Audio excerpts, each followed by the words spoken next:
Thanks, everybody.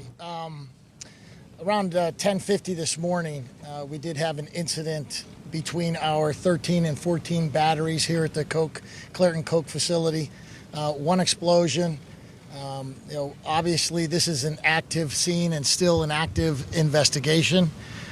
Our employees did a great job of making sure that we went in and rescued everybody that was involved, safely shut down all of the gases and utilities, and the plant is stable. But as I said, it is still an active investigation. Our hearts go out to our employees. Safety is our number one priority every day, every shift, 365. So obviously this is a tragedy that we want to understand. We're under the investigation, and we will continue to work not only with the folks behind me, but the families of those that have been affected. Our hearts go out to them, our employees. We have an employee assistance program that we have set up at the local union hall for anybody that wants to stop in and talk to anybody there as well. I would also like to thank our U.S. Steel EMS in all the communities, all the surrounding communities, EMS and fire, that have come and helped in making sure that everybody got out of here as safe as possible today. Thank you.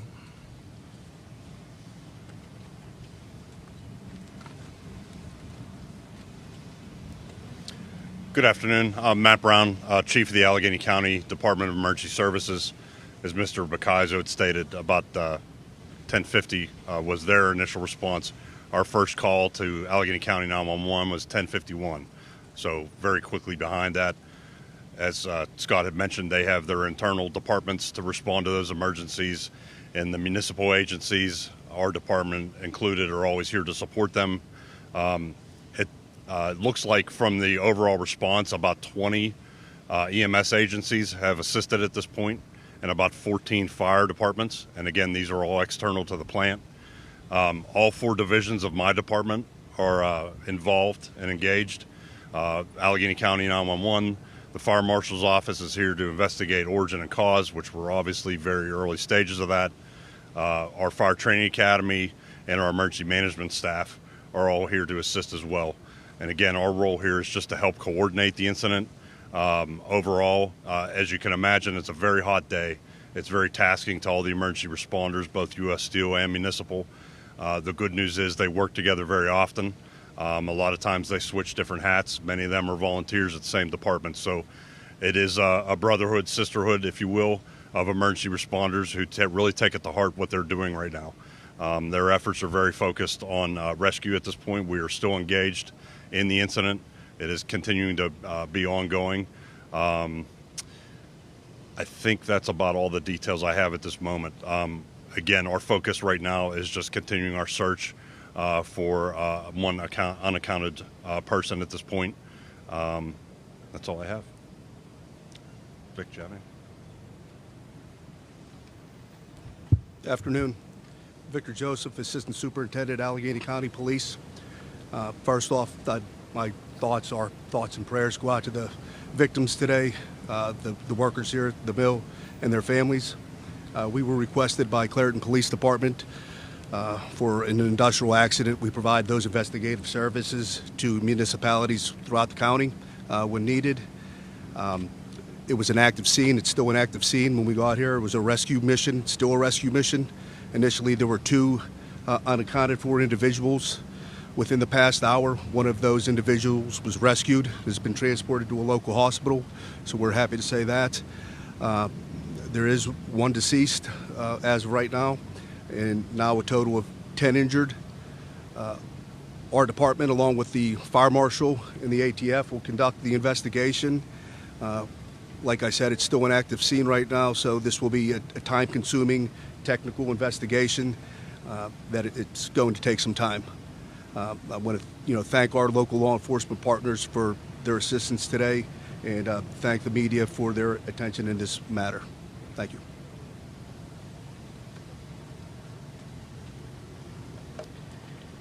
So I will echo the sentiment that our thoughts are with United Steelworkers District 10 members, and all employees at U.S. Steel today, their families, and in the community of Clairton and the entire Mon Valley. I want to thank the first responders for their work and efforts today, and thank you to the leadership we have at the county through Allegheny County Emergency Services and the Allegheny County Police, who you heard from just a moment ago. Working together with U.S. Steel and with their full cooperation and transparency, we aim to get to the bottom of the origin of what caused this explosion and prevent it from ever happening again. We also are deeply concerned about the community surrounding this facility. So I do want to touch on what Allegheny County Health Department issued earlier today. They are actively monitoring this explosion on site, and they are working in coordination with our emergency responders. And out of an abundance of caution, we advise residents within 1 mile of the plant to remain indoors, close all windows and doors, set HVAC systems to recirculate, and avoid activities that draw in outside air, such as exhaust fans.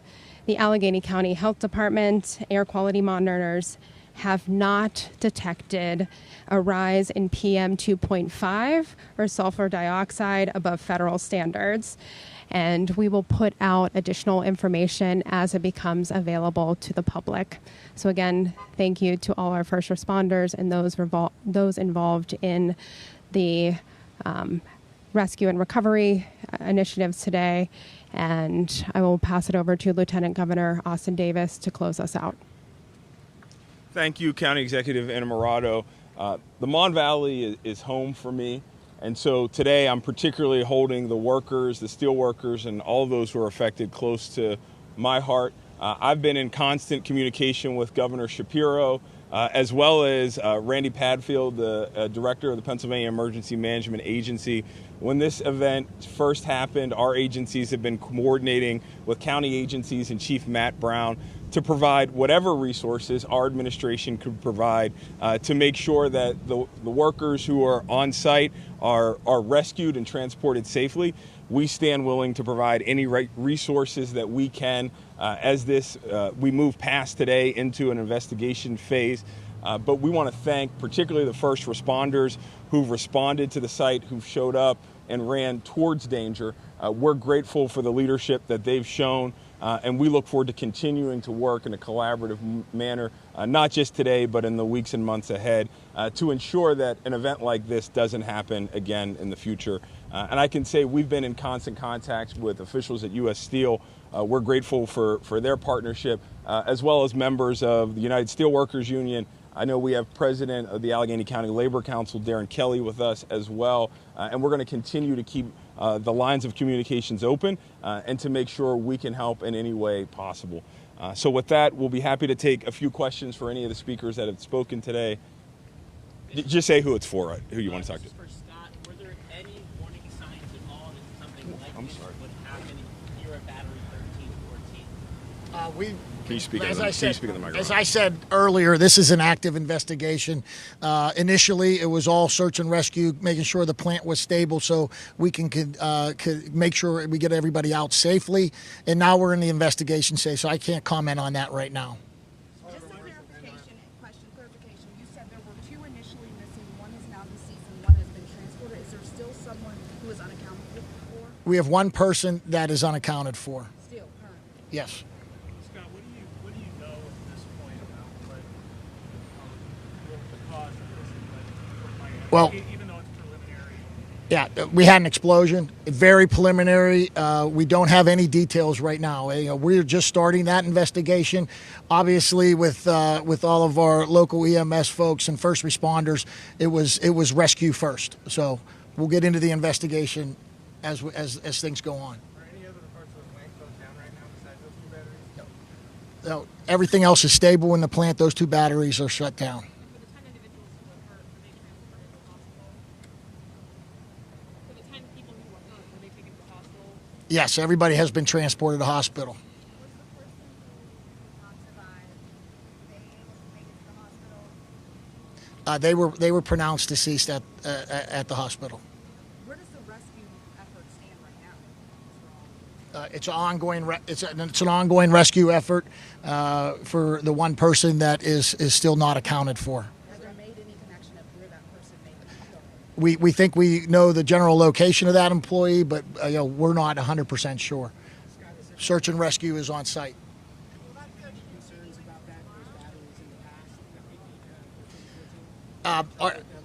We are always concerned about any incident at any of our facilities. Safety, as I said before, is first and foremost. It's a core value of U.S. Steel, of our employees, management, union alike, and we work together to prevent anything like this happening. So that's why it's important that we get the investigation done properly.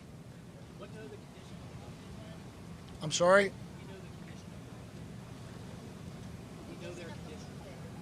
No. Hey Scott, what's the policy and procedure for notifying the affected employees that were involved? I'm sorry. Hold on.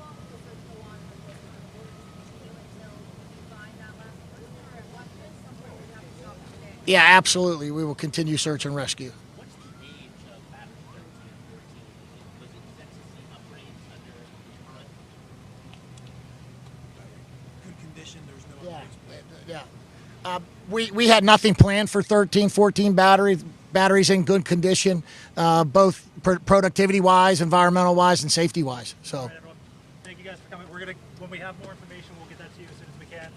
But as we said, right now it's still an active scene. They're working through a lot of things, so we'll provide an update. And if there's another news briefing, we'll be sure to give you guys as much notice as we can. Thank you guys.